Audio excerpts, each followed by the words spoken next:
With the round of 8 concluding, we are going to be moving into our semifinals now. And our first semifinals is looking like a bit of a repeat from the past. It is going to be Serral versus HeroMarine. My name is Fear Dragon. I'm joined here by good old Paulo, aka Cats. Everyone reminds me of how old I am now these days.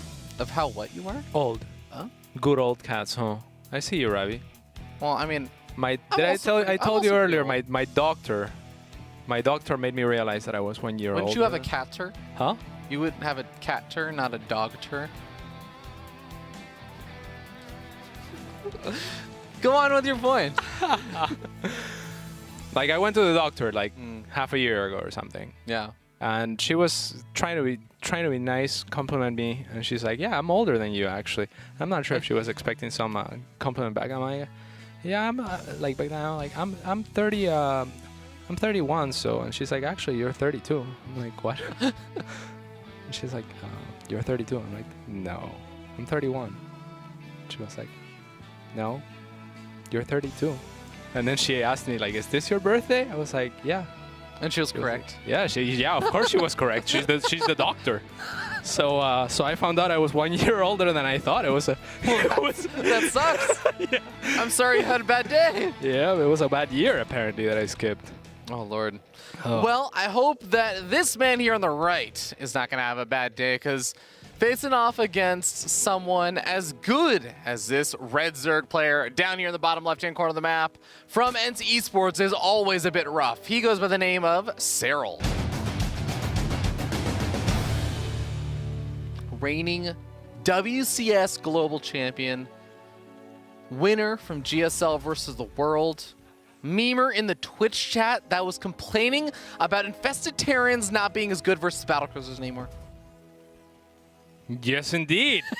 Sorry. And we have on the top right-hand side, HeroMarine.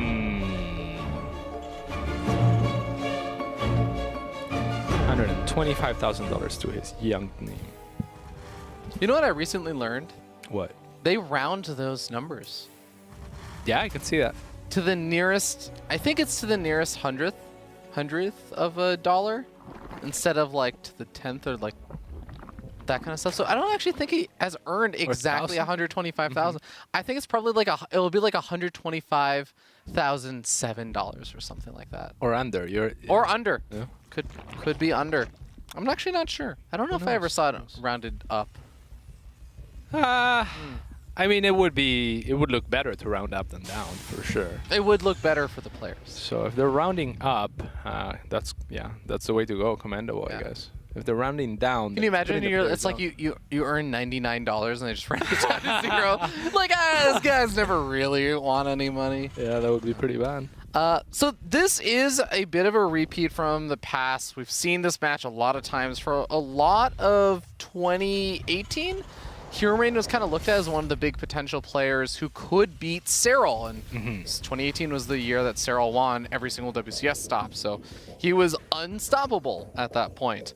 But it didn't happen until 2019 at WCS Winter. HeroMarine actually managed to beat Serral in the round robin, and that I think set up a lot of hope for him. Hasn't really been able to do it again since. But I don't know, Cats. You know, we have the changes to the battle cruiser. We saw some really strong mech play from Soul versus Raynor. How you feeling about this one? I gotta say, the EMP as well has been incredible today throughout, both against Protoss and Zerg. It almost feels like Terran is at a very, very powerful position. Of course, they have to adapt, but I was like watching, for example, the TVP against Harstem of HeroMarine.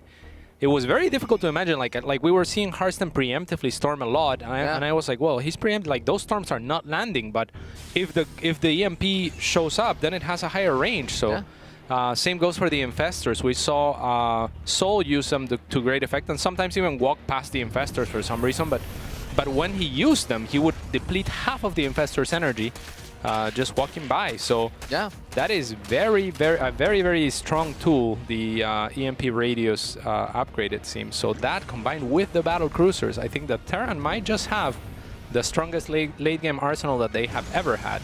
And that's where Serral strives. So we'll see if, one, HeroMarine is willing to go there, and B, if Serral has an answer to it. Yeah, it was kind of funny. I was talking to HeroMarine before the matches, and I had mentioned to, I think, you or Nate, that he said he had a 70% win rate, or percent chance that he thought of beating Hearthstone. Yeah. And he beat Hearthstone. Mm-hmm. He said he had a 20% chance of beating Serral. Ooh. And that's definitely it's an even worse ratio, right?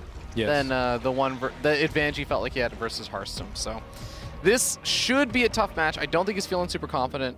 And we do see Serral adding on that Roach Horn around now. I think he has actually had quite a few games recently where he's gotten pretty aggressive in his opponent's face in the earlier stages of the game. Yes, indeed. And this is one of the best Roach maps because it is probably the shortest rush distance map on the map pool in spite of those slow zones.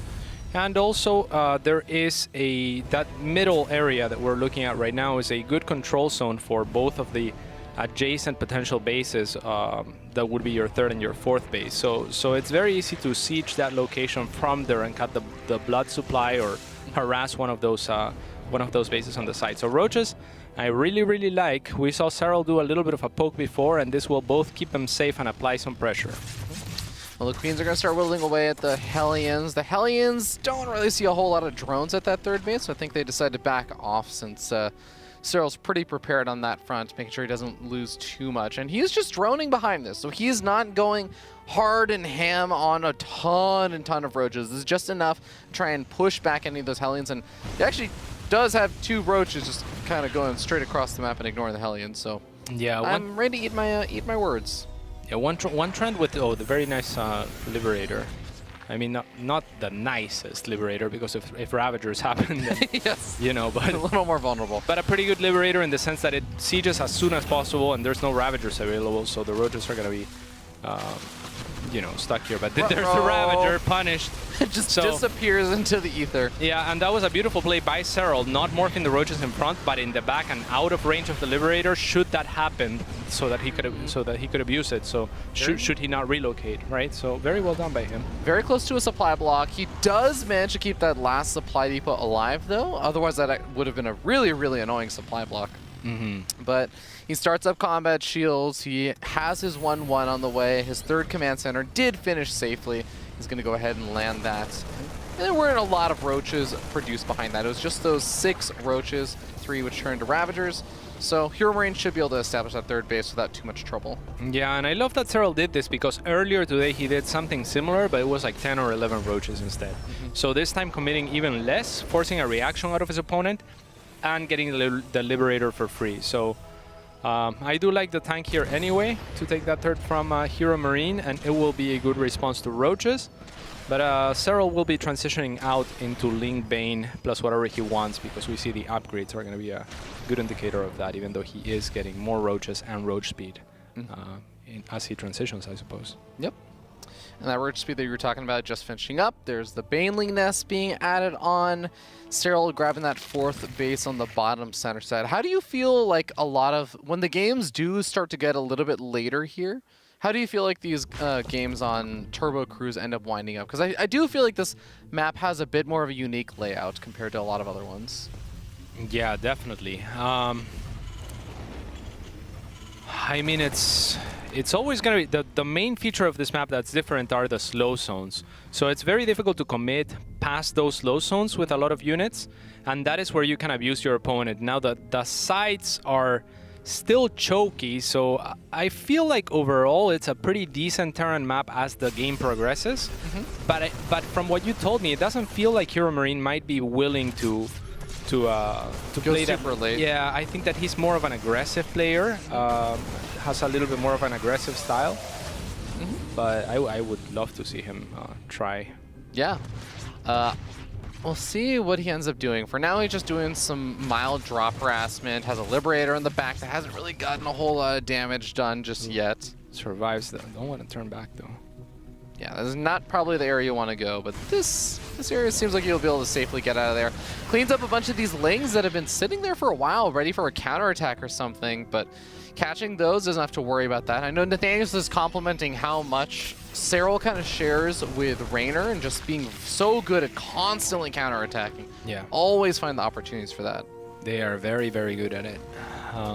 2 of the best, maybe only compared to that That who should not be named. He who should not be who shall not be named. Penguin, you said? Yeah. Penguin's very good at counterattacking. Sure. So, sorry. Whoa! Marines running straight into the Ravager wall. Not where they want to be.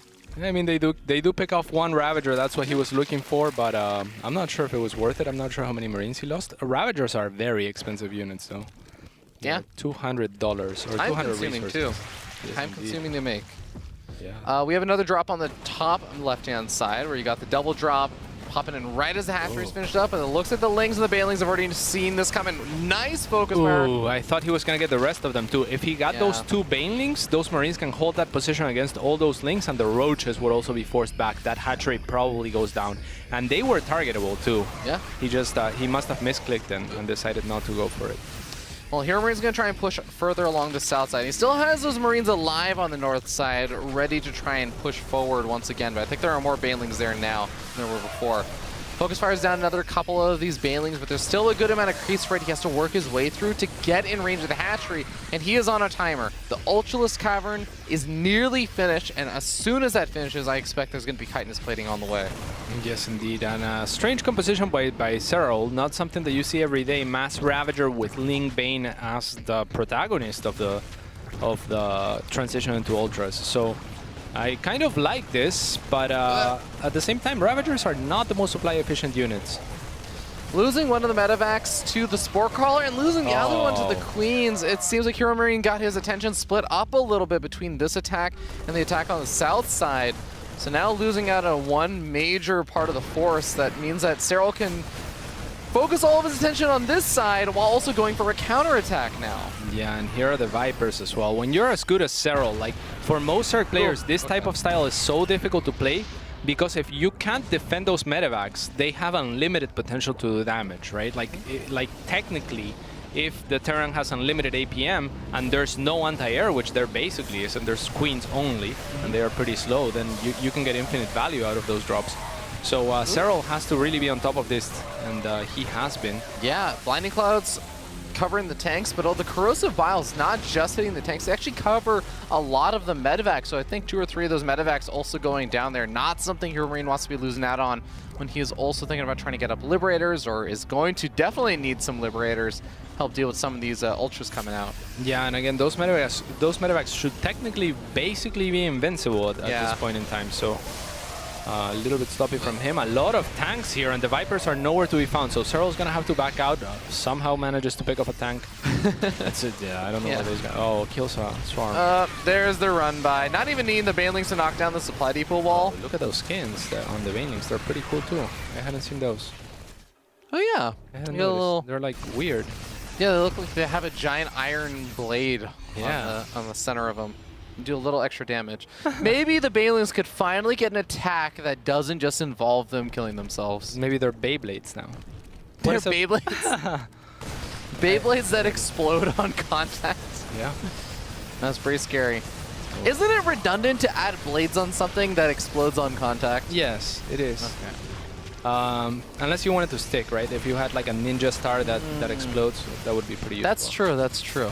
But I guess you could like maybe, oh, hold that thought. We do have the Ultras and the Banelings rolling on forward. Blinding Cloud covers 4 of the siege tanks between the 2 Blinding Clouds. There's some more bio on the high ground that's actually killing off a lot of these Ravagers, though. Yeah. HeroMarine is actually starting to hold the line a bit here. Yeah, actually the supplies are nearly evened in this fight, so that's pretty decent for HeroMarine. And again, difficult units to replace as well. Very expensive army there for Serral. I want to say more expensive than HeroMarines. Each of those Ravagers 200 resources. Each of those Banelings also like 75 resources, right? So. It is a pretty expensive army here. But it seems like, is he overextending a little bit now?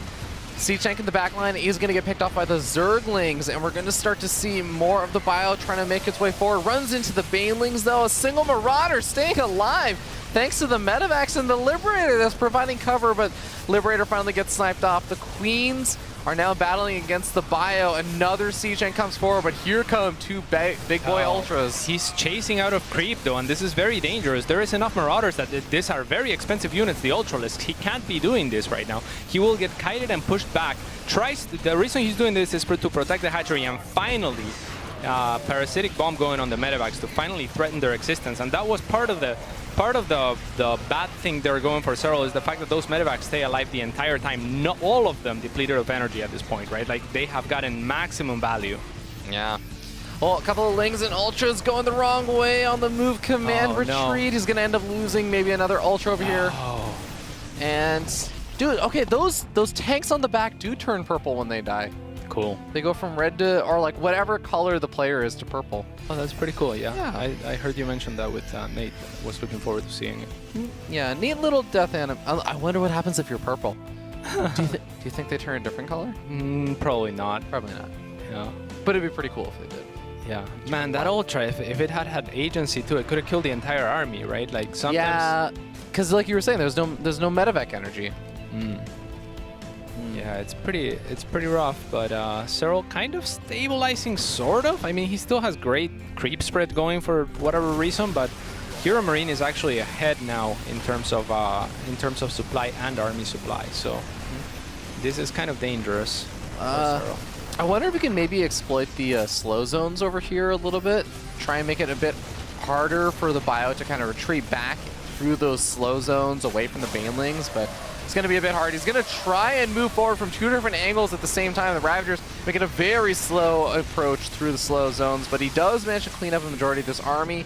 HeroMarine, though, HeroMarine's sitting up 40 army supply now. Sloppy by Serral walking through that Liberator with very expensive tanky units. Where was the rest of the army for HeroMarine is what I want to know, because he didn't have all of his army there for sure. And to your point, HeroMarine was actually using that terrain fairly well too, because he was willing to kite backwards, not into the slow zones, right? And he was pushing onto the top high ground, yeah. So I think that was good positioning by him. He just didn't have enough there. Well, HeroMarine is nearly maxed out at this point, so he's got a handful more Liberators, some more bio coming forward, but he's got to make some value happen with the units he has now. But hey, there's freeing up a little bit of supply with a nice little Baneling run by. Yeah, that was actually huge. Hits all of the SCVs there. A difficult decision to make, but you kind of have to let like a few die and then try to repair afterwards. Like he was thinking I'll repair against the Ultras, but the Banelings obviously are going to greatly benefit from those SCV clumps. Now a big attack leaping forward is HeroMarine, and with the forces of Serral and what they are right now, mostly Ultralists, it's going to be very difficult to contest this Liberator force. He's going to need some Vipers again, I think. I mean, even the Marauder count's pretty heavy, so it's really tough to try and contest that, like you were saying. Is there even a Spire in play? I don't think I've seen a Spire go up at any point. No, there is a Spire that's completed, but he just hasn't utilized it at all. Well, you want to see Corruptors in production pretty soon here, because otherwise those Liberators are going to have a field day unless there's enough Vipers to get them off position. Serral will have to identify this. I mean, there is the potential for Corrosive Biles, but if HeroMarine spreads them out properly, there's not going to be much that Serral can do. Now on creep, this is dangerous for HeroMarine.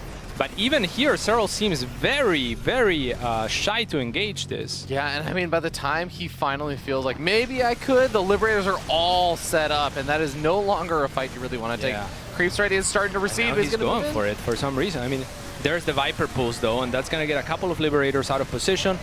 But I really like this for HeroMarine. A lot of his army is here in the back. There's no creep over here. This is it. Serral cannot even really retreat from this that well. Can't even, no. And the Ultras are going to start to go down as the Lings finally start to hold a little bit of line. Those Banelings, be careful.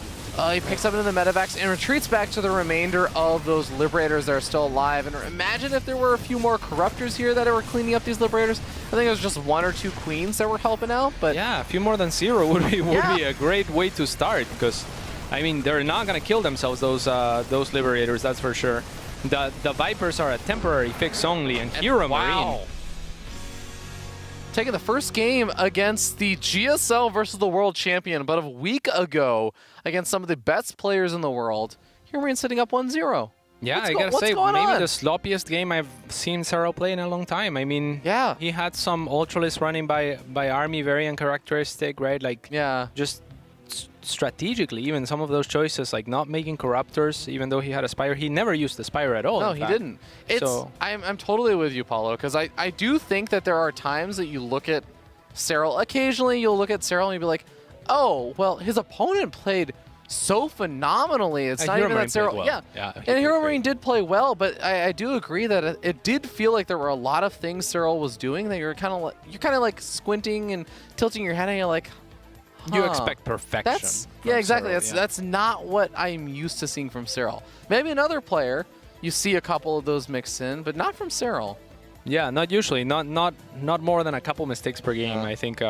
So, I mean, no one can play perfect. Let's get that straight. But like some of the mistakes he was making were very uncharacteristic of him. So we'll see. I think that HeroMarine stands a very real chance here of defeating the world champ. Well, Serral, of course, had his hotkey setup set to memeing, so he was memeing in Twitch chat. Now he's got his hotkey setup set to StarCraft, so we're going to see if he can turn things around in game number 2. We're moving on to Acropolis, but it wasn't even like there was just one kind of sucker punch from HeroMarine that was like, gotcha, now I'm ahead in the game. It's like HeroMarine was just doing a good job with the consistent pressure. He was taking really good fights and really good engagements. He was spreading out his C checks and everything. It's not just like there's this one little fix or this, oh, you pulled the wool over my eyes and I didn't see this coming this first time. In fact, it was Serral, I think, who took the early leads, right? Like he pushed with 6 roaches, had HeroMarine overcommit, kills a Liberator for free, stops aggression on the side of HeroMarine. I mean, all of that is kind of the type of game where you just look at it and you're like, okay, Serral probably won this because, you know, now we're looking at a comeback from the other player. Yeah. But that's exactly what we got from the German Gabes. The German Gabe, leaving a lot of mouths Gabe wide open. All right, so on Acropolis, this is Turbo Cruise I do think has a really unique setup in terms of its map layout and everything. Yeah. Acropolis starts to get more into the line of what we oftentimes end up seeing in the maps, where it's kind of a much easier to take third base and everything. How are you feeling about this one, game number 2? Yeah, I gotta say, I mean, Turbo Cruise with the slow zones, that seemed to also favor HeroMarine in terms of style, right? Like, because Serral was looking to swarm all the time and like ended up pushing off of creep, and pushing off of creep, like once you go past those low zones, it's very difficult to not continue to commit. So when you find the units in the back of HeroMarine, you just go, whoops, right? Like you had more than I thought you would. Yeah. And that's just, you know, how do you back away? It's so very difficult. Whereas on other maps like this, it's going to be a little bit more of a free terrain where you can actually disengage should you make, you know, a wrong decision. Yeah, and it also does remind me back to the moment that Serral kind of gave up that supply lead was when he was kind of attacking off of creep and sort of overcommitted, units coming in from the high ground and everything there from HeroMarine. Something I think he's actually been pretty good about in a lot of his games is getting those really, really sick concaves. So we'll see how things go. Looks like this game is just going to be a pretty traditional Reaper expand. He's up against a Hatch Gal's pool, so no shenanigans happening in this game. Yeah. Also with those low zones, very difficult to set up for those wraparounds, right? Yeah, those low zones basically are not just difficult to time, but you see them coming, and it's much. When are we gonna get fast zones, Paulo? I hope we do. I actually. Can you imagine that? I can imagine that, and it's actually, it's actually not unlikely, I think. You don't think so? No, I think it's very likely that in the future we see some fast zones. What color would a fast zone be? Because the slow zones are green. I would imagine something like purple, red. Purple? Maybe orange. I like orange for fast. It's like an orange, like a red flame, or like an orange flame kind of orange, thing. yellowy Orange, yellowy. Yeah, I could see that. I feel like red is the color that I associate with fast, but if I imagine a red zone, I'd just be like, that's an area you do not go. It's like red penalty area. Yeah, I mean, they wouldn't even have to be the same bubble concept, right? They could be a line that you maybe gain some sort of speed for a duration, or maybe it's the type of line that if you travel through it and it's kind of wiggly, then you gain more and more momentum. Ah, there you go. You know, that'd be pretty cool. Cool. But no, yeah, I think maps have been one of the areas where StarCraft has continued to get very creative and mix it up a lot. So I think it's one of the places where it's also very viable because the community is so involved in it. Yeah. And map makers do a lot of the work. So there's a lot of, like, you know, Blizzard will propose a challenge of some sort, one of which could and likely will be fast zones in the future. Yeah, like it's just, you know, it's a... I'm looking forward cool. to it. Yeah. Do quickly want to note that we do have a pretty fast fusion core here.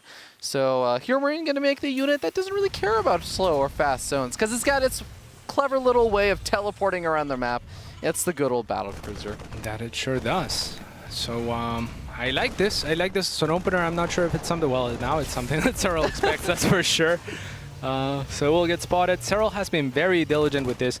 I was going to touch on this. Serral is like the player that out of all players, I think he invests the most into scouting tech like this. Yeah, not just scouting, but yeah, because as a Circ player, it feels bad when you like drop that creep tumor instead of injecting. Yeah. Where you get like the overlord speed instead of like link speed, or instead of getting just more money. When you make the pool early instead of the hatch first. Like Serral is the type of player that will do all of these things because he knows that he will catch up, that he's like usually just better than his opponents for the most part.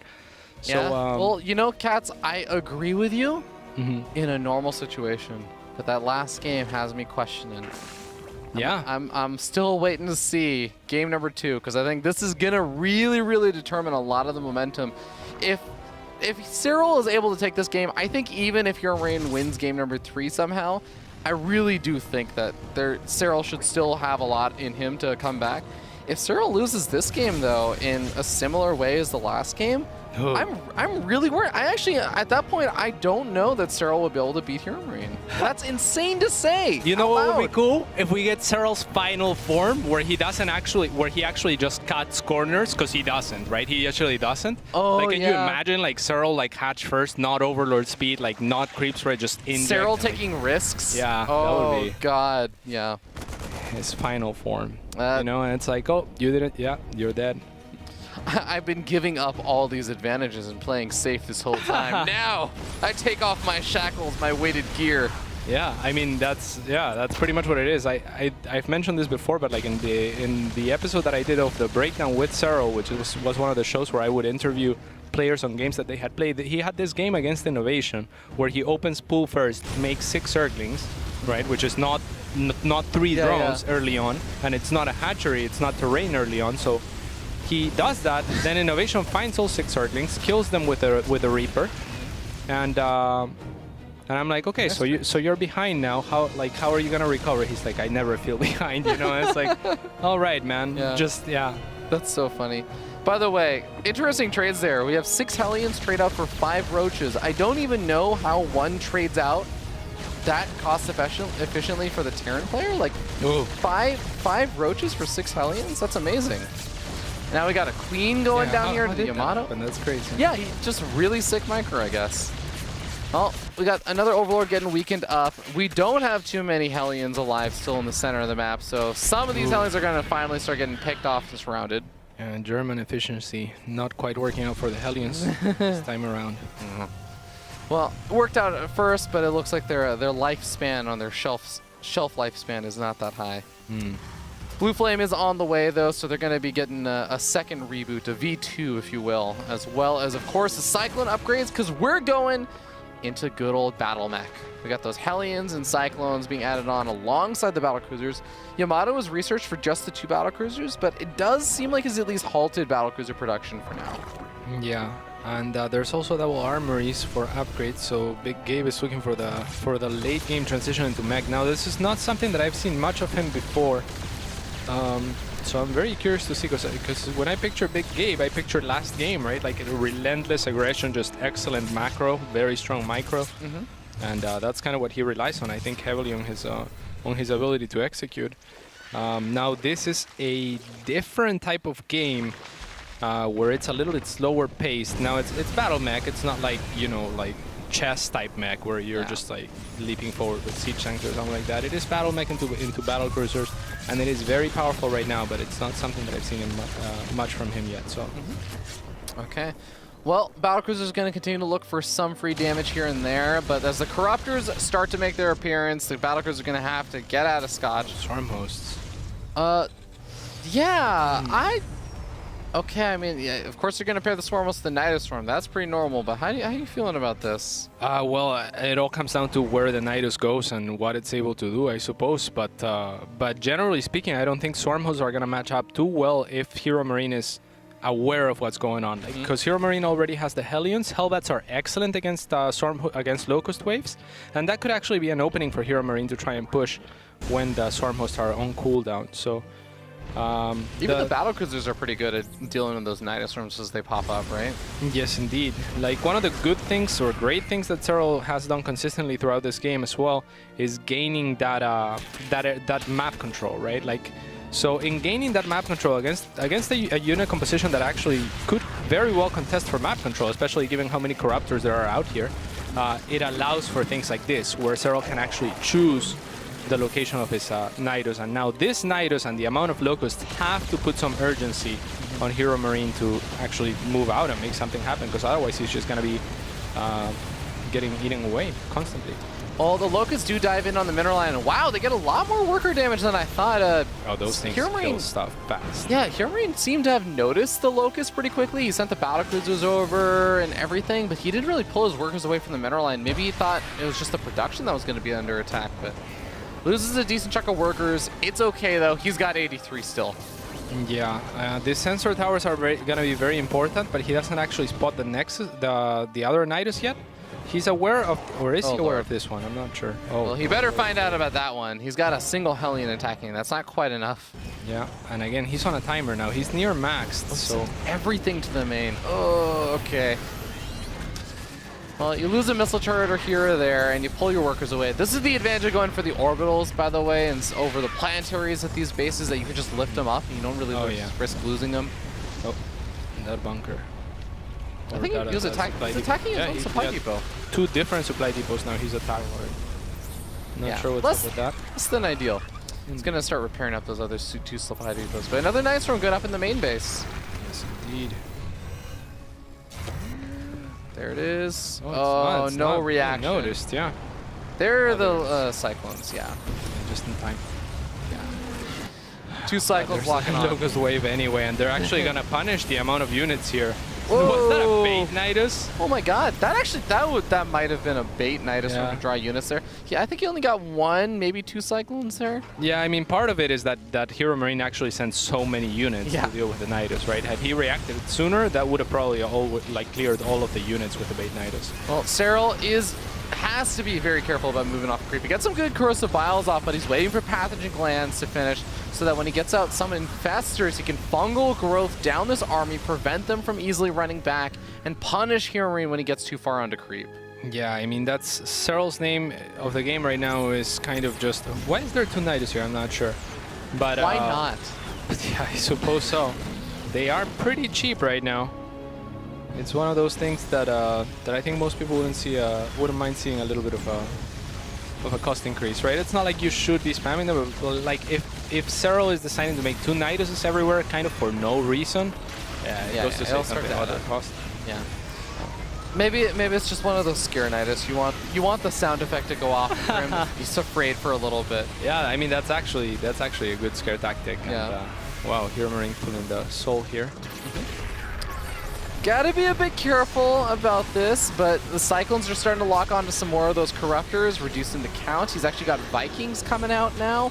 I don't know how I feel about those Vikings right now. I know what Nathanius is saying somewhere in the back room. He was like, he's making Vikings, why? But it's not exactly like there's a greater spy or anything on the way. It's just 2 battlecruisers. What's he really protecting? Yeah, that's a very good point. I think it's going to help against the Locusts a little bit, but there's better ways. There's the Hellbats. But the Hellbats are a better solution for the time being. Yeah. As you can see here. Like, they kill nothing, the Locusts. The problem, though, is HeroMarine is taking damage for free, and Serral is expanding all over the place behind this. He's still working on his creep threat, though it is not as Serral-y as you are usually used to. It is still pretty darn good. Better than just about everyone still.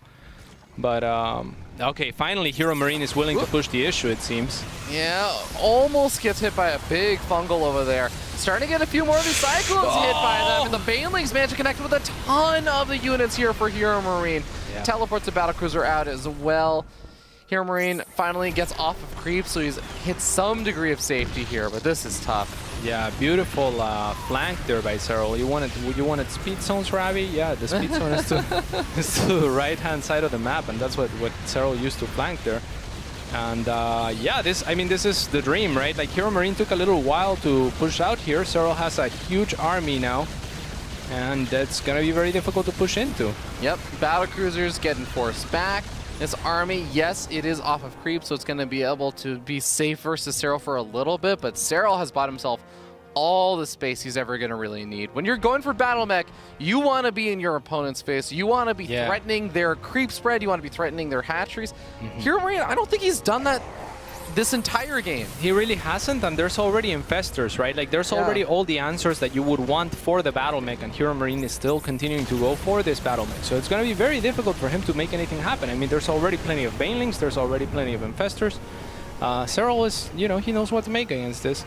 And the big problem for HeroMarine is that he, like you said, he never got to move out and do damage because of the Swarm Host Nidus that he was dealing with. I think he might have had an opening, but the problem is if you take that opening and you say, okay, you don't have, you know, X much supply because you just used all of those locusts. If I push into you and I don't kill you, then I lose, right? So it's a difficult decision to make, no less. Okay, last battlecruiser getting fungal growth, and he does manage to teleport it out at the last second, but he's still likely going to end up losing that base. Finally, HeroMarine is able to put some counter pressure on that bottom center base. Seems like he'll be able to get the hatchery. I don't really see too many units making their way over, maybe a few lings and banelings, but hatchery's going to go down regardless. Yeah, but this is one of so many hatcheries at this point. There's already a hatchery going on the top right-hand side of the map for Serral, so he's not really going to struggle to repopulate this. Yeah. Too little, too late in a sense, but HeroMarine is still going to keep at it. If you can get enough of those kind of hatchery snipes or base snipes, that was an important one. Nice save. Ooh. Is it going to be saved yet, though? It's still burning. Very difficult, yeah. Those locusts are not giving him a chance either to get any SCVs there. Finally expire. There's the SCV. Whew. Only need one to repair it. That was a close call, Fox. Might have another close call over here if he doesn't notice this Nidus Worm. He's got a Cyclone on the way over, and oh no, it's not locking on. Lock-on's on cooldown? Not sure. Okay, well, that's a problem. I thought they'd lock onto buildings, right? Yeah, they definitely lock onto buildings. Yeah, they definitely lock. Yeah, I'm not sure what's up. Oh no! They got saved for nothing.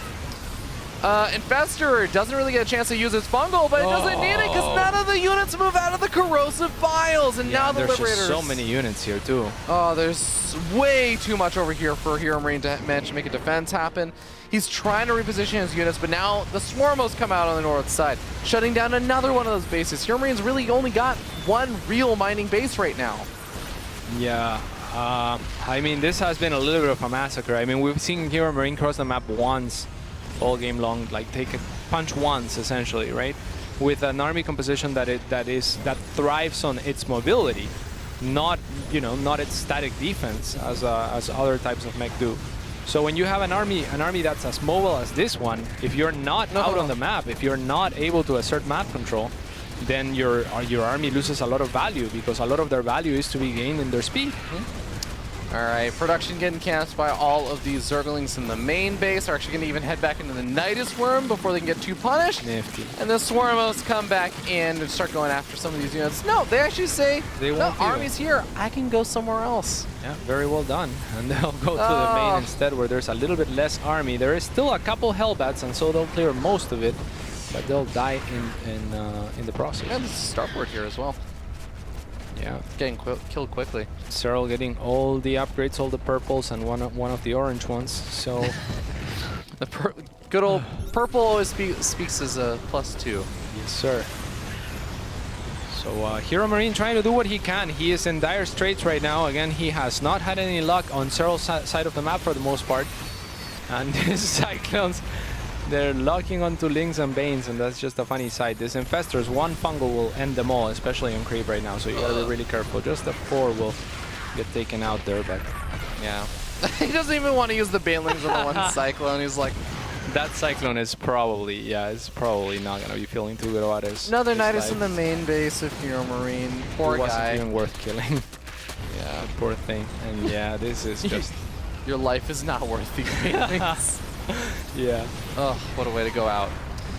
Orbital Command gets into the burning. I don't even know that he's making any workers from there, so I don't know if he's going to actually repair that in time.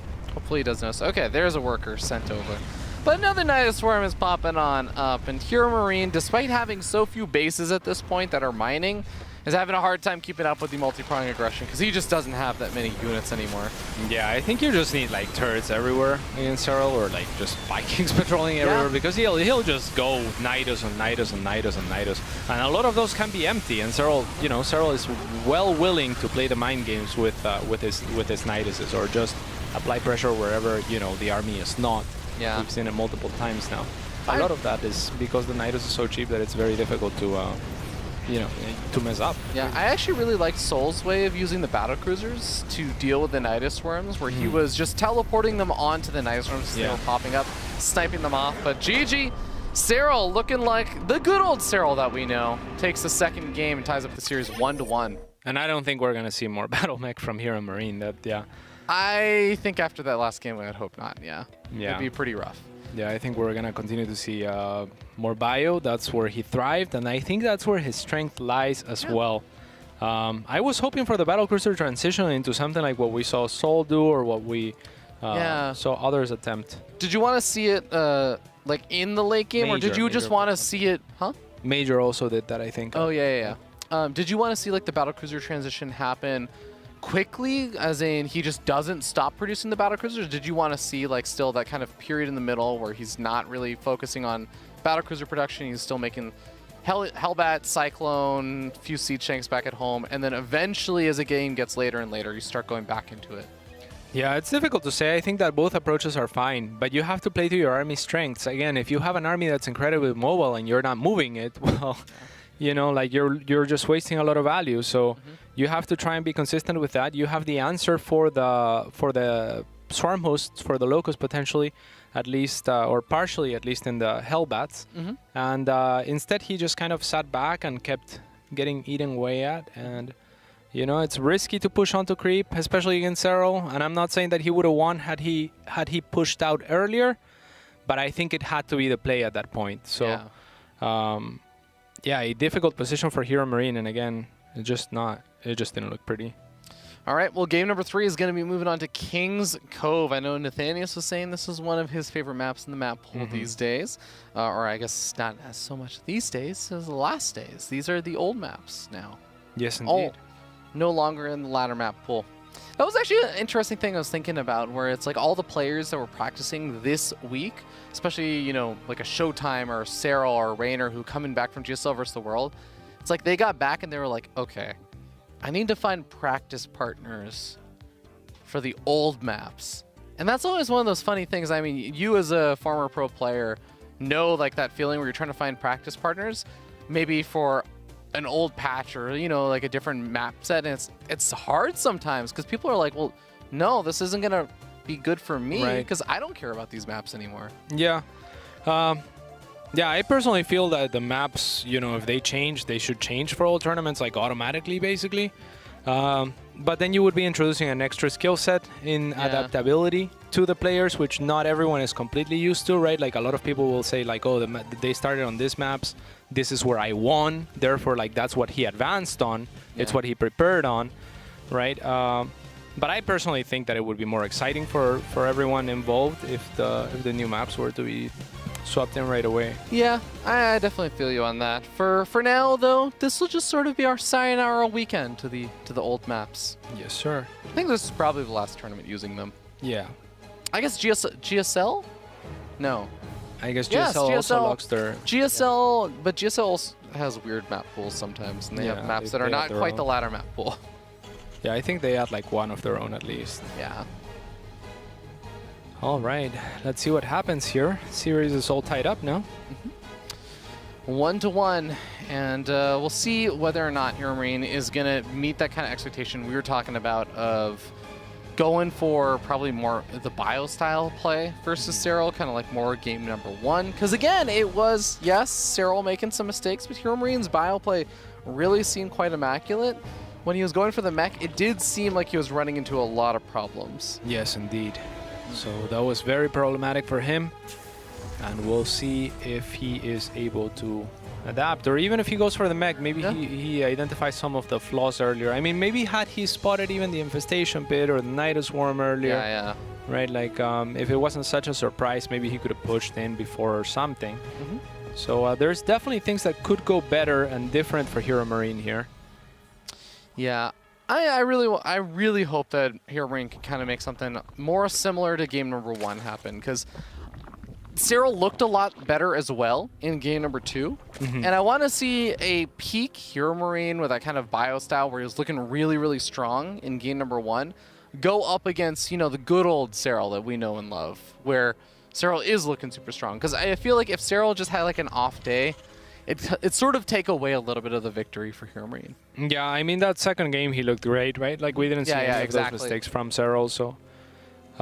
yeah, he had a sloppy game 1, I think, but that game 2 was just good old Serral as far as I'm concerned. So we'll see what game 3 brings. It's been a hectic series, a hectic and long day of StarCraft. So thank you everyone watching for. Yeah, I think we're already like 7 hours in or something. Yeah, and I am exhausted. I feel sorry for I know. a Wisdom Sauce. A Wisdom Sauce has been, like, he doesn't get any breaks actually. Oh, Wisdom Sauce? Is that how you say his name? Well, there's 2 E's in there. There are 2 E's in there, that's true. But I never thought of saying it as a Wisdom Sauce. That's pretty great. That's a great troll. Yeah, I don't know if it's a troll. I think it's a little bit of a troll. Hold on. Our observer's name is technically, he thinks it's Awesome Sauce, but I'm pretty sure. Okay, so he believes it's one thing and you're saying another deliberately. Well, yes. I'm reading the name and it says a Wisdom Sauce. This is like some Artosis level logic of like, no, it's Hydra.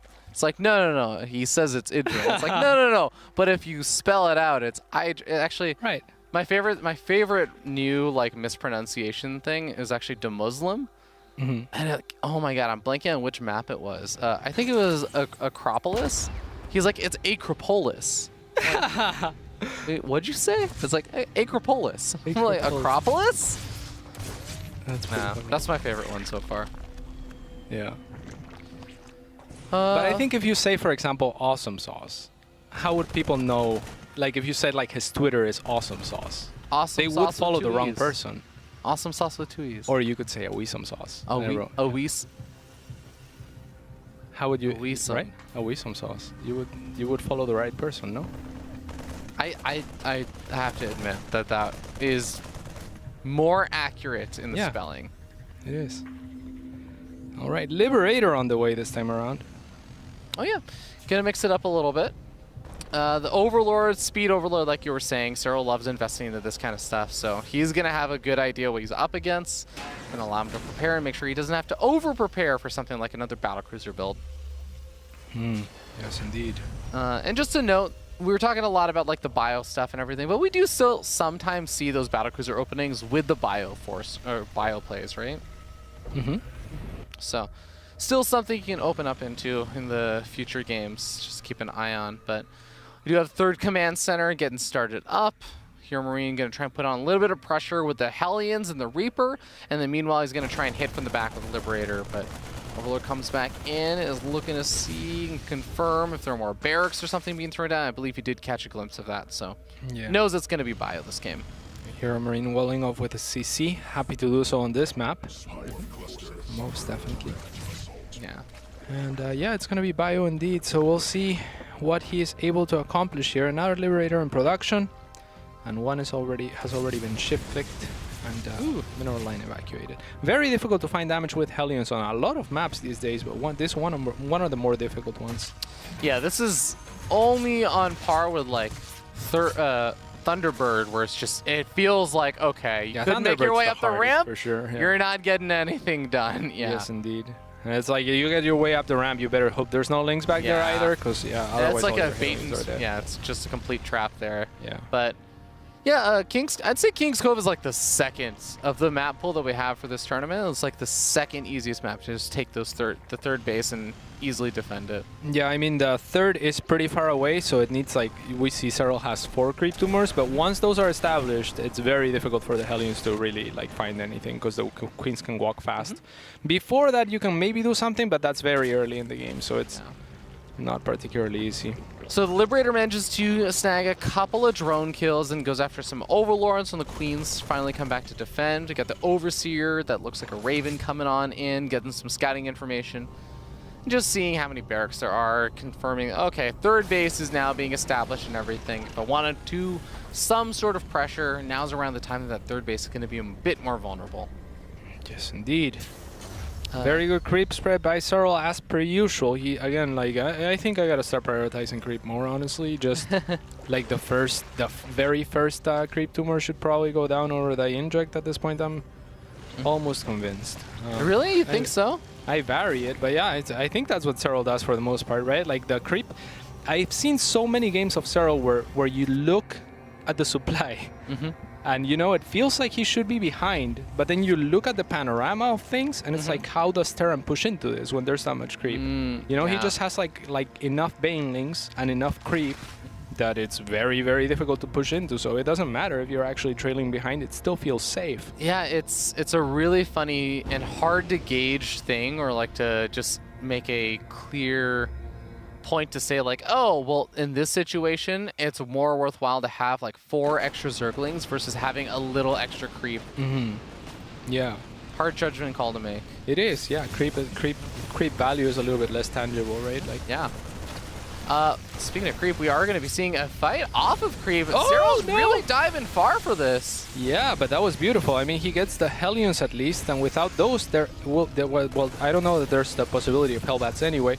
Well, it's going to get almost every Hellion over here. There's a couple of Marines even getting left over, and there's a single Hellion left in that medevac, but I don't even think it has it looks like it does have some hit points left over. Yeah, I mean, not terrible trades, pretty even overall. In fact, HeroMarine pulling a little bit ahead in the resources lost up, but fairly insignificant at this point. Now, the creep spread continues to be a huge issue, and that's actually also going to cost a lot of money to clear, right? Like in the form of scans. So HeroMarine has to kind of pick his poison here as far as the route that he takes. He's pushing onto this side of the map. Now, I hope that he doesn't make the same mistake that Euthermal was making, in my opinion at least, which was to kind of clear one side and then push onto the other side, even though he was very committed, right? Like, I think that he needs to kind of carve his way in to Serral's and just matrix accept the pathway from somewhere. Yeah, exactly. Just choose a pathway and go with it, because especially like seeing as it is Serral, like the creep is instantly replaced anyway, so you really need to put focus on that. No, I'm definitely with you. I think against a lot of lesser Zerg players, you can get away with that sort of, I'm just taking out the creep on both sides a bit, and you're doing this multi-pronged harassment and everything. But Serral, like you said, he is so quick to just replace that creep spread that he it's just like runs you don't get look the at chance. this. If you're taking out creep tumors on both sides, one after the other, then you end up not actually taking out any of the creep, really. Yeah, I mean, you take down 2 creep tumors, you plant 6. It's like, okay, well, it feels bad. You didn't really make too much progress there. Yes, indeed. He's trying to hit the left-hand side at the same time, but the Queens are already on their way over, and the Lings are going to back them up, make sure that those Marines load up, and guess what? Exactly what you said. 2 or 3 creep tumors taken out, 6 more planted. Yeah, exactly. And again, this is indicative of like wanting to go to the late game, as far as I'm concerned, for Big Gay, but I don't see a very strong transition undergoing. Now, there's a Thor and a Drilling Claws, and we have seen Drilling Claws be fairly effective against Serral because he is so Baneling heavy. Out of most players, he really likes Banelings, and a lot of Terrans tend to neglect these days the Widowmine potential. So against Soul last time around, we saw great Widowmine connections. Earlier today, not as much luck for Serral's opponents, but I think that they stand a great chance against Banelings, more so than tanks. For now, HeroMarine's going to be stuck with a couple of those tanks before some of those Widow Mines start coming out in larger numbers. On the edge of creep, Serral tried to take a slightly better fight, but ends up, for the most part, just losing a handful of his Banelings. HeroMarine inching his way forward. But still got to deal with some of these mutas. The missile turrets are starting to go up in larger numbers. Drilling Claws is nearly finished, but he still doesn't have too many Widow Mines with his actual army just yet. Yes, indeed. And he is taking Big Gabe, that is, he has taken the forward front of base. I don't know about this from Serral, like attacking off of creep with Banelings. I mean, that's just a little bit of a waste. And even into a planetary. Yeah, I mean, that was never going to accomplish anything unless he caught like a chunk of the army off guard. But there's nothing else going on anywhere on the map. So it's like, you know, chances that happens are pretty low at this point in time. Well, Adrenal Glands is on the way, so these Lings are going to get a huge buff eventually, especially since they're keeping up with the upgrades for the most part. It's 2-2 for both of them. But Marines start making their way forward. Ooh, nice Baneling connections. Yeah, this actually cleared a lot of creep. Okay. This is that Serral run by that we've been seeing, and he is getting a lot of good damage done. Yeah, actually those Banelings were completely unexpected, so HeroMarine just runs forward with the tank and siege, thinking, okay, I'll just clean this really fast, and then the Banelings show up unexpected. So that was really nice, and maybe perhaps what Serral was looking for earlier when he ran into the army of HeroMarine, even though he had his mutas with the Circlings. Now, to HeroMarine's credit, he has done a great job of carving through the middle now. Like, he's eliminated a lot of that creep. I'm not sure that it's the best position to engage onto anyway, because it's such an open space and there's like 3 different pathways that lead to the army there, but at least he has a lot of kiting room on the back of that. So we'll see if he's able to capitalize on this. He is near maxed, and with a higher army supply, soon to have +3 attack, will get to 3-3 before Serral as well. So yeah, I would almost like to see him wait for that as he maxes out, as he continues to clear creep. Do you want to see him wait for the armor upgrade as well? Because I feel like that's going to be an extra a minute and a half or so. Yeah, the weapon upgrade is nearing completion, but he doesn't quite have it. Serral pushes his opponent back further as he tries to go for another one of these run-bys. 14 more workers picked off, and HeroMarine brought down to 58. Yeah, and I mean, that's just the great thing for Serral, is it stalls the attack so much as well. And this time around, he doesn't have things like Hydralisks, so it would be very difficult to break this contain in the way that HeroMarine was setting it up, which is like having little amounts of units here and there, because the Banelings won't trade effectively unless it's against large clumps. Now, this type of counterattack, what they do is they make your Terran, the Terran counterpart to basically say, oh crap, I'm taking too much damage, I should move forward, I should try to do something, right? Yeah. And that's, I mean, what HeroMarine might have to do. That wall completely destroyed there. And as we see, HeroMarine trying to make something happen on the side of Serral as well. Muta's also looking for opportunities to snipe off a couple of Marines. If they can find a tank, they will absolutely go for it. The Overseer does get taken out, so he is going to be a bit blind versus Widow Mines, but there's only 2 Widow Mines, and they're both at the front. They both get taken out. The flanks from everywhere, too. Oh, a lot of Banelings come rolling on in. A few more Widow Mines come in to reinforce here. But I feel like a majority of the army right now for HeroMarine, it's just medevacs. It's not actual attacking units. There's more medevacs than Marines, yeah. So that's a huge issue, even though he has the army lead considerably so. It's all medevacs that's left over. Now the Liberators here to protect the very few Marines that there's left over. And Serral, I'm looking at the map, just making sure that there's no counterattacks going on, because that is the way that he would stop HeroMarine here. And one of the good things for HeroMarine is actually that he has had that much retention as far as medevacs are concerned. But Serral now pushing on forth with too many Banelings, and these medevacs are in great danger. Okay, the reinforcements arrived though, and now 3-3 is done for both players. So the window for HeroMarine to do damage with an upgrade advantage is also closing in. He has again carved a great deal of creep here, so he is sitting on a kind of a safe position, but he really needs those anchor units, the Widow Mines, the tanks, the Liberators. So we'll see if he's able to set up. I feel like he's kind of pushing a little bit faster than maybe he should. This Widow Mine! Nice. Is able to keep those alive for a little bit. The Muta count has also gone unabated. It really hasn't seen too many losses so far. And finally, these Marauders are starting to get a couple of pot shots off on not just the units, but the actual hatchery itself. Here we go. Serral does not want to let him any further closer. The Banelings come rolling on in. Big Widow Mine again. Yeah, getting a lot of these Lings and a lot of these Banelings, and there really aren't too many left over. Yeah, this is actually great for HeroMarine. Should he be able to clear this few last Banelings, a good spread. He really needs more anchor. There's the anchor units, a lot of Widow Mines. I would love to continue to see those Liberators or maybe tanks added, but Widow Mines will do the trick. I think they are the unit that has been most efficient, most effective so far. Because, you know, if it gets a clump of Banelings, that can just turn on the fight in its head. The thing is that Zerg units, especially with this composition, they are so short-ranged that once they commit, like look at this Widow Mines. Oh my god, there's so many. Kills so many banelings, right? Yeah. And once they're committed, those units, the short-ranged units, if that happens later in the fight where the Zerglings and the Mutas are already on top of the Terran army, those units cannot disengage without taking heavy taxes from the bio because the bio is ranged. I'm just a little bit worried because this entire time HeroMarine has been doing a really valiant push that he almost feels like he's on the verge of doing something, but still gets pushed back. Serral's just been sitting on 6 bases, taking a 7th now, and the income has constantly been favoring him. That's even with all the mules and everything you might be seeing, because HeroMarine hasn't been throwing down a lot of scans. There aren't any more creep tumors that he's looking to pick off. He's finally on top of the hatchery, and he's finally maybe going to get it. Oh my god, the hatchery survives, and he's getting pushed back. Yeah, that's a great point to make. I mean, and to Serral's credit, he has been able to do that while defending the entire time. But if we actually look at resources lost, it's HeroMarine that has been much more efficient with basically just this very, very long siege. We've had like 10 minutes worth of siege here, and so the game is very much wide open still. However, now what do you do with this position, right? Like now that hatchery is gone, the sad thing for HeroMarine is where do you push on to next, because you're gonna get surrounded from every side. Yeah, like just by inertia, right? Like where the units are spawning is gonna surround you. You're literally surrounded by hatcheries if you push any further in. It is. The reinforcements will create a concave. This map looks so funny. Like he's surrounded by creep. It's like some sort of like campaign map, right? Like where the creep is the concave here right now, Cats. Yeah, it's incredible. Like fast zones all surrounding our hero here. We finally got another Ling run by, and he's going to catch a lot of these poor SCVs that were just trying to set up a 5th base. He was getting lazy on those.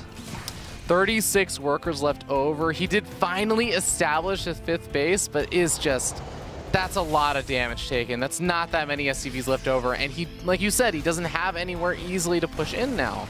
Yeah, I mean, this siege was just so long. Had this exact thing happened a little bit earlier, it would have been so great for HeroMarine, but like you pointed out, Serral has been taking bases throughout this entire time, so he's still in great shape, just economically speaking, excuse me. Yeah.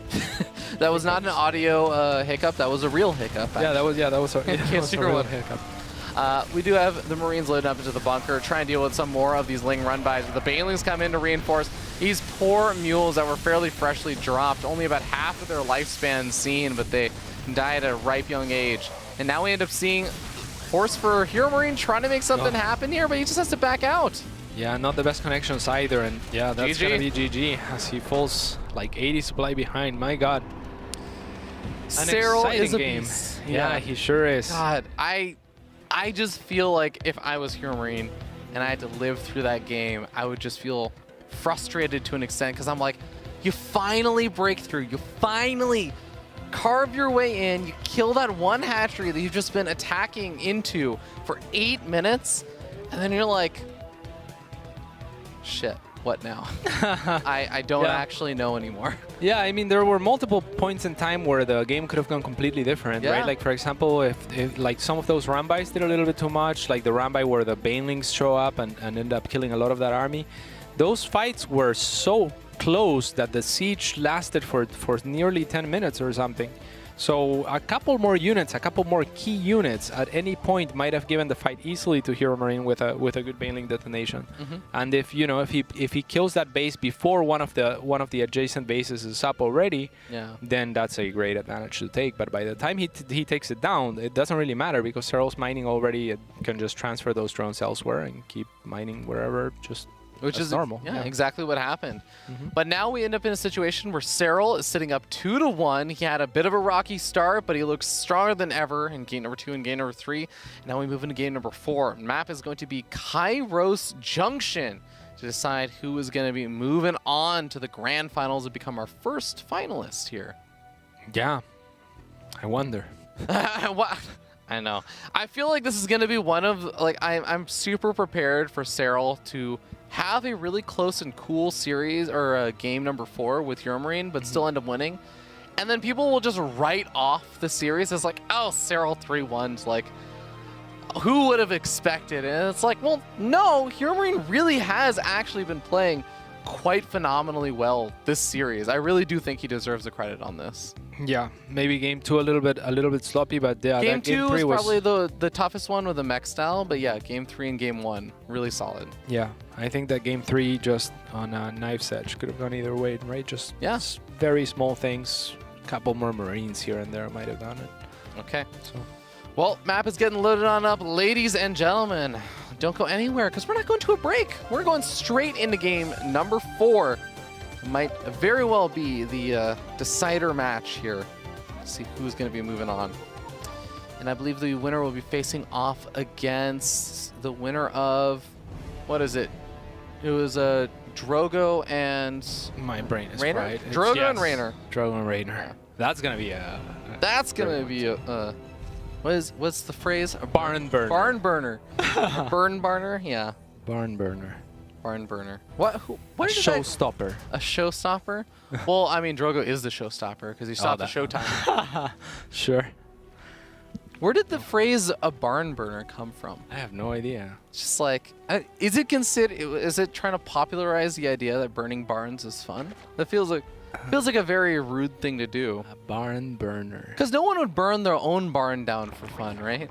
Yeah, certainly not. I'm not sure. Although I did watch a YouTube video on making barns, and it's actually a lot. That's a lot. Barns? Yeah, making like the building like a barn. Then do you just like get a bunch of hay and stack it? Well, no, the barn. You have like the typical image of that big red building with the like. That's like the barn. So like the actual outer building, it's actually a much simpler than you would normally think, because you don't do a lot of like the outer structuring and laying cement and all that kind of stuff and like the foundation. You don't have to do all that for a barn. You just paint your building red? Is that what you're suggesting? But you have to make the building first, so it's not that simple. Right. Oh, okay. Yeah. So it's like not like it's you're like just an stacking advanced hay and treehouse type thing. Yes, actually. Okay. I think so. Okay, it's like according to the YouTube videos I watched on making a barn. Yeah. Did you make one? No.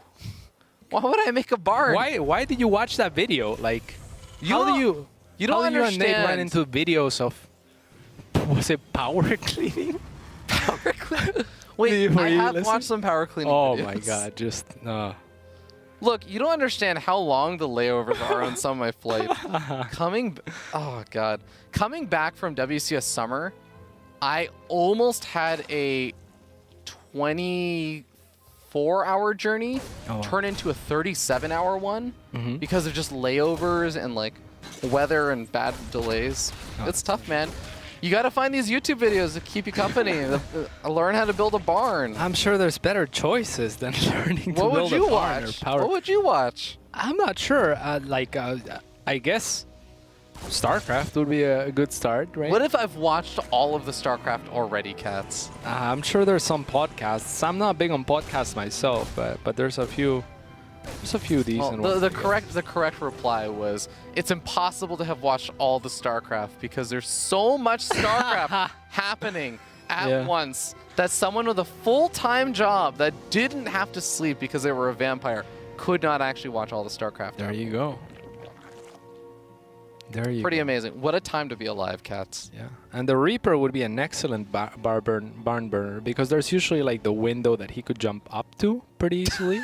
And his jets would just light it on fire. He would just jump into the barn. Dude, it would be a done. I have to say that the new Reaper skin also, like those jets are Blue Flame Hellion jets. Oh yeah, they are very, very powerful. They should actually do damage to lings that are following them. Yeah, when the day started, I actually hadn't seen a few of these skins. Really? And and the SCV, I thought looked like a Reaper. So I was gonna comment on how the SCV looks like a Reaper, and then the Reaper pops up. I'm like, all right, never mind. Never mind. The flame is a little more intense here. Yeah.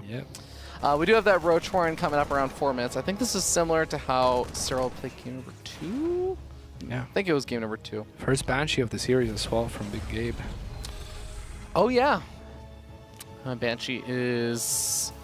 Actually, yeah, he's mixed it up quite a bit because obviously he did the mech opening and stuff in game number 2, but game number 1 he went for... Oh, God, I'm trying to remember. It's mostly bio, I think, straight Yeah, I'm up. trying to remember what he... I think he just went for a medevac, or... Oh, the opener Yeah, opener? the opener. Because I know he's gone for a battlecruiser, he's gone for a Liberator opening, he's gone for... Yeah, maybe just Hellions, I think.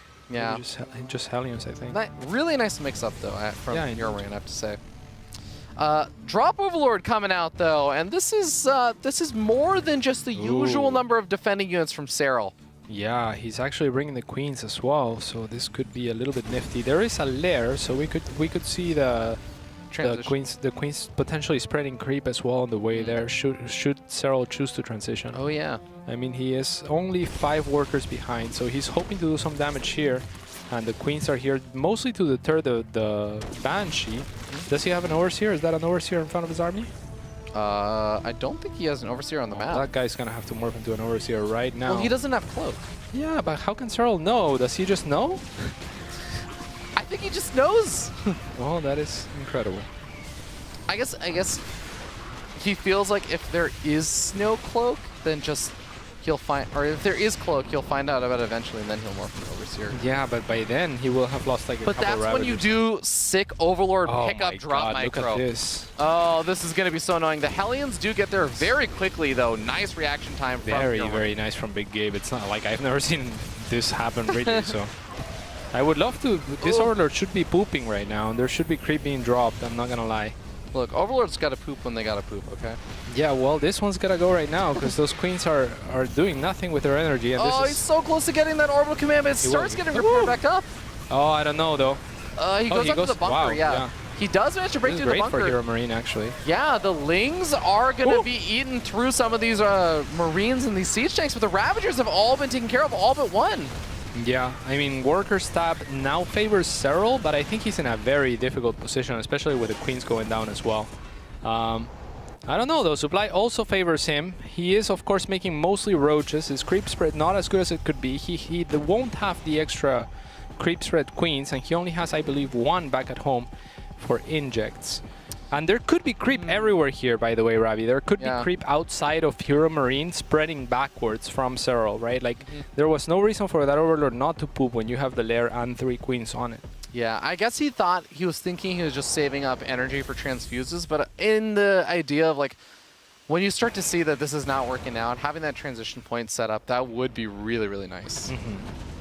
Well, the double drop, even just one creep tumor, right? Like, well, creep tumor is 25 energy. That's still a lot of energy for. It's like half a transfuse. Is it? Right? I mean, transfuse is 50, right? Yeah, yeah, exactly. Okay. It's half a transfuse. Like, you could probably spot a queen that's not gonna have a transfuse anyway if that was the reasoning. Because creep, I mean, Serral is the biggest example of the importance of creep, I think.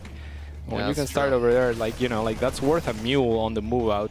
HeroMarine trying to find some damage here. He finds 2 drones, finds a handful of these roaches. The Lings finally come. Oh, that medevac! Ugh. Very quick target fire there from Serral, and suddenly that attack suddenly just becomes a horrible proposition for HeroMarine. Yeah, I really like the idea from HeroMarine. I mean, he had to think my medevacs are mostly in the clear here. I just killed all the queens, but no, the new queens arrive for Serral just in time and are in the perfect position to deal with that. And now we're going to see HeroMarine try to move out with another forest, but losing that first medevac, it hurts even more just because now he really doesn't have too many of his Marines getting healed up very quickly from those stims. So they're going to be losing a lot of health. Tanks, 1 tank does get taken out by the Ravagers. The other Ravagers are focus firing it down. He almost gets a second one.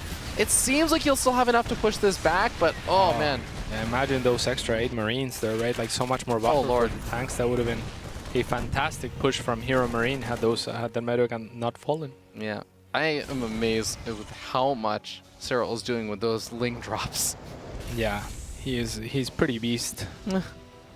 Just the fact that he still kept that Overlord alive against all of these Marines running around from HeroMarine is pretty amazing. I mean, there's not much that HeroMarine can do at the moment about it, right? Yeah. He would have to get a Viking, and it might be worth it at this point. Yeah. I mean, even just to clean up some of the other Overlords on the map might be nice, but he's going to find an Overseer running around. Managed to snipe that off with a sting. How are you so good? Very fast reaction there. That's not even fair. Yeah, even with a stim from HeroMarine, he doesn't get it. So yeah. Well, Serral is still committing very hard to these roaches, and I was thinking, you know, if you know you're going to be up against the bio, it's very common for a lot of Zerg players to kind of say, okay, well, I can go into like more Ling heavy and Banelings and that kind of thing, but it's just been pure Roach Ravager. yeah, I mean, Serral's still looking for a kill move. Don't get me wrong. If this is pushed back from HeroMarine comfortably, then Serral will be pretty much dead. That tank on Siege, I wasn't a huge fan of. My God. Oh my God, the big Lings there. HeroMarine is going to be forced to evacuate his third. He dropped in the main and the natural, and he's attacking at the third. Serral is unstoppable right now. He says, Big Gabe, you took one game off of me. I'm not going to let you humiliate me like that. Yeah, I mean, I really hope that Big Gabe doesn't give up, though, because as over as this looks, he's going to have 2-2 against 0-1 upgrades very soon. So that's a fair way of putting it. Yeah, there's a very good chance that HeroMarine can actually stabilize and come back into the... never mind. Oh, yeah. You see that surround coming in with all the roaches in the backside, even with all the Ravagers getting focus fired down so expertly. Serral claims victory, 3-1. Just like every single one of his GSL vs. the World Leagues. Yeah, that's crazy. Even the Grand Finals is actually a 3-1 that then became a 4-2. Yeah. He won 4-2, but it was a 3-1. It was best of 5. Yeah, I mean, it couldn't have been a 3-1 because it was impossible for it. So, I mean, Serral's just looking to be in as good a form as he was at GSL vs. the World, taking a series 3-1. Yeah. I mean, even at the very end there, though, Serral was very much, very, very, very all in on that. Yeah. And HeroMarine still had a chance. I mean, if he had a couple bunkers there, or like if the tank wasn't unsieged, or both tanks weren't unsieged, the if he drops just didn't... even if he was a little bit more patient there at the very end and didn't engage and try to try to kill Serral when Serral's trying to kill him. Yeah. All right. It was a good game. Well, congratulations to Serral. He's going to be our first finalist. And ladies and gentlemen, that means that we have 2 matches left. One other semifinals match still remains. I mentioned it before. It's going to be Raynor versus Drogo. I think that is going to be quite a fun match. And I think it'll be really interesting to hear what people's predictions are. I don't think it'll actually be all unanimous like this last series would have been. But no, this is anyone's game, I think. I mean, it comes down to, I think, how Drogo's feeling. Drogo is an emotional player for sure. I think Raynor is the more consistent between the two, but Drogo has been playing phenomenal StarCraft as of late. So we'll see. We'll see if he can find that shape, and I think it's going to be a 3-2 either way. Okay, don't go anywhere. We'll be back with that next semifinals match.